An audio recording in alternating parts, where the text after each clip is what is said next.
Football বিশ্বকাপ নিয়ে অনীহা ব্রাজিলিয়ানদের। নেইমারকে জাতীয় দলে ডাকার পক্ষে মত দিয়েছেন ৪৭% ব্রাজিলিয়ান। নেইমারের দলে ফেরার বিপক্ষে মত দিয়েছেন ৪৫% ব্রাজিলিয়ান। বাকি ৮% এ বিষয়ে কোনো মন্তব্য করেননি।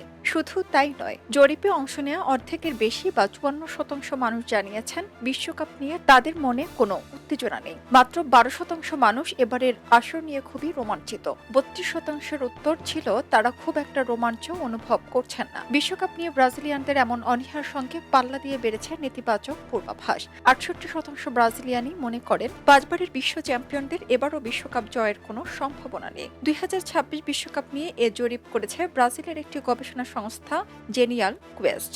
এ জরিপ শুরু হওয়ার পর ব্রাজিলে ফুটবল নিয়ে এমন চরম হতাশার চিত্র আর কখনো দেখা যায়নি।